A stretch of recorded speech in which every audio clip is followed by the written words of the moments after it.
lakukan 1 rakaat dulu setelah isya. Terus kita lanjut lagi 2 rakaat setelah tahajud itu, berarti 1 dan 2, duanya itu setelah tahajud itu witir ya. Untuk taraweh, sebaiknya untuk wanita itu tarawehnya sebaiknya di mana sih afdolnya, di rumah atau di masjid? Ya.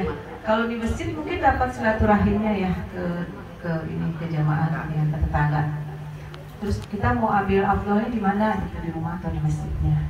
Kasih. Baik, selanjutnya pertama, boleh nggak tadi misalnya sholat witir sebelum isya 1 rakaat, terus sudah sholat isya sebelum tidur ya, sebelum tidur 1 rakaat, ketika bangun malam terus sholat witir 2 rakaat. Tidak bisa. Kenapa? 1 tadi langit-langit wilayah tidak ada 2 witir dalam 1 malam. Tapi kan itu kalau di total jadinya 3 rakaat, tetap nggak bisa. Anda sholat witir 2 rakaat, witir itu rakaatnya ganjil. Niat sholat witir, tapi sholatnya nggak ganjil, 2 rakaat kan genap, itu nggak jadi witir. Nah, ya. Jadi witir itu tidak hanya sekedar kalau ditambah total jadi ganjil, tapi dalam pelaksanaannya pun harus ganjil. Jadi kita nggak sholat witir, tapi kok cuma 2 rakaat juga ganjil namanya. Buat gorek coba ini. Gak ganjil dari ibu gitu. Jadi paham ya, boleh 1 aja misalnya. Iya boleh, 1 aja deh. Boleh tadi ya, boleh. Jadi tidak usah mengulang. Tadi sebelum sudah sholat isya, sholat sunnah rawatib, terus kemudian kita mau sholat hajat, terus kayaknya capek banget, witir, kita tutup 1 rakaat. Ternyata terbangun sebelum subuh, terus kita mau sholat hajat lagi atau mungkin sholat istighfar atau apa aja, sudah cukup. Jangan diulang witirnya. Jadi ya walaupun dengan rakaat yang maksudnya kita tambahin kan sudah ganjil kok, nggak bisa. Karena secara ritualnya niatnya witir kan ganjil, ya sholatnya juga harus rakaatnya ganjil. Kalau cuma 2 rakaat namanya tidak ganjil. Jadi ya Bu. Kemudian tentang tarawih, mana yang lebih afdol? Memang banyak sekali riwayat-riwayat yang menyebutkan. Pertama, kalau secara parsial ya, secara parsial itu secara bagian-bagian. Ada satu yang menyebutkan bahwa sholat sebaik-baik sholatnya perempuan itu di rumah. Nanti ada lagi juga yang para ulama menyebutkan sholat tarawih juga baiknya di rumah. Itu karena memang ya kayak Rasulullah itu kan Rasul di rumah. Rasul nggak harus ke masjid kumpulin itu kan nggak ada. Itu. Tapi satu sisi sholat berjamaah itu keutamaannya juga besar, gitu ya. Dan itu juga tidak dilarang, pun dicontohkan oleh para ulama rasyidin, para as-salaf as-salih. Terus kemudian ada juga riwayat bahwa Islam tidak pernah melarang juga perempuan untuk hadir sholat di masjid-masjid, ya, di musola, di masjid-masjid atau di tempat umum, itu tidak ada larangan. Bahkan pada satu momen itu disuruh kayak sholat Idul Fitri, sholat khusus, keluarin semua perempuan-perempuan apa segala macam. Nah, mengcombine sedemikian itu kita bisa Bu. Jadi dari banyak riwayat itu bukan berarti dalilnya kontradiktif. Oh berarti Islam kontradiktif dong. Gak nice nih, satu hadis bilang begini, yang orang bilang begitu. Oh enggak, kitanya aja nggak paham caranya. Cara kita adalah kalau dalam literatur seperti itu, hadis-hadis yang seperti itu, maka cara kita yang pertama adalah al-jam'u bainad dalalain. Kita kompromikan semua dalil yang ada. Itu ya. Jadi kita pahami secara utuh, tidak secara parsial. Kembali ke pertanyaan terus, gimana konteks kita perempuan? Maka bisa dilihat dari pakem yang paling dasar. Perempuan tidak dilarang sholat di masjid. Ketika sholat berjamaah tentu dia dapat pahalanya 27 kali lipat atau 26 kali lipat. Apalagi di bulan Ramadan bisa berlipat-lipat. Sekarang dicek, apa sih yang mendasari kenapa perempuan lebih utama di rumah? Kayak gitu tanya ada. Kenapa Rasul bilang perempuan itu utama di rumah? Oh karena itu paling aman, terjaga dari fitnah. Sekarang bisa nggak kalau saya tetap dapat pahala jamaahnya misalnya? Belum lagi ada nilai syiarnya, apalagi misalnya di musola sepi banget. Misalnya gitu ya, kalau kita nggak 10-an yang keluar kayaknya syiarnya nggak dapat. Tapi kalau ada maslahat yang lebih besar dari itu, kembali kan pikir prioritas yang kemarin saya sampaikan ya.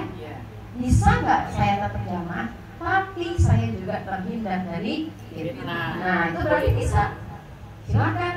Kalau memang kondisinya seperti itu, silakan sholat mereka silakan masjid, tapi jaga diri agar tidak ada fitnah. Apa saja? Satu, pakai pakaian terbaik, tapi tetap tidak yang menarik perhatian. Anda ke masjid untuk beribadah, bukan buat ngejeng. Dulu kita mungkin remaja, kalau anak sekarang cilik-cilik, gitu kan? Mau tarawih aja udah kayak ke mall. Mungkin dia tahu nih gebetannya juga kawin. Kesempatan saya ini kayaknya bisa banget nih. Peluang bisa. Ini nggak sama dulu begitu. Saya juga akhirnya. Memang betul-betul begitu. Iya nggak bu? Jangan gitu. Ya.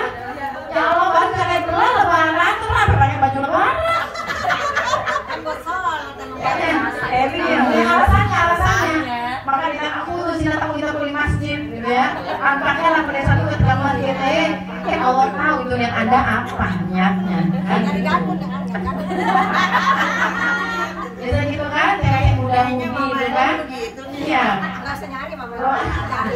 Kedua, jadi baik apa juga ngapain? Kayak kondangan, gitu kan? Kayak mau kondangan, ini mau sholat mau ibadah. Pakai wangian misalnya, ingat kata Rasulullah yang paling baik wangian tubuh kita adalah yang paling lembut baunya. Kalau bisa nggak usah pakai wangian, asal jangan bau ketek aja, atau bau bawang. Jangan bau bawang gitu ya. Yang apa nggak usah pakai wangian, perempuan asal baunya nggak nyakitin orang, gitu aja.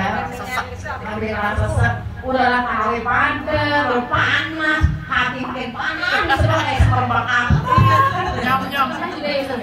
Sekarang lagi viral itu mukena motifnya leopard. Leopard itu apa? Leopard itu apa? Macan. Jadi boleh nggak boleh? Nah, kalau ikut Rasul, kayak gitu nggak pernah dipakai Rasul untuk pakai awal kemarin bunga. Jadi jangan ganggu ibadah orang gitu ya. Takutnya dia bukan yang Allah. Wow. Takutnya gitu, janganlah ganggu ibadah orang. Ya apa sih mau ditunjukin?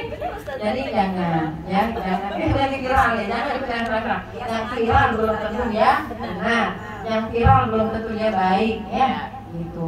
Kayak mau kena pilihan juga gitu. Ya standar aja, jangan juga berlebihan. Pakai mukena yang alam itu udah pernah dibahas deh, ya kan? Yang janganlah pakai yang apa luxur syuhroh tuh, kata hadisnya ya.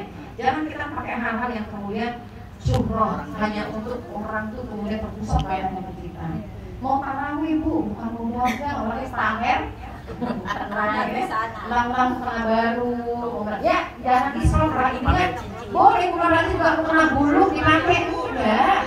Bukan juga mukena bulunya dipakai, pakai mukena yang terbaik yang kita punya, enak dipandang orang tapi tidak berlebihan, tidak mengganggu kekhusyuan orang lain. Di belakang kita atau di samping kita. Kalau masalah bukannya khusyuk bikin dosa, ya kan merenungi kesalahan malah diberi kali berapa sih bunyi sini ya? Kayak kok gibah. Gua aja udah 250.000 ya. Kayaknya udah lah mobilnya penuh kayak muka-muka. Sampai ke muka-muka itu bling-blingannya ya Allah gitu kan. Ini dikatakan nutup mata makruh semua, tapi kalau nggak nutup mata kayaknya si lomba. Gendeng sendiri. Iya, jadinya ini kan jangan yang berlebihan. Dari yang fitnah tadi, maka ketika fitnah itu aman dan memang jauh kebaikannya memang kita hadir di masjid silakan.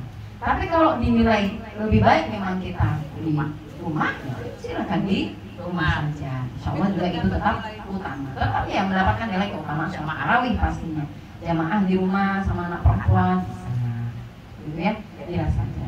Ya, ini juga saya belum tarawih di masjid.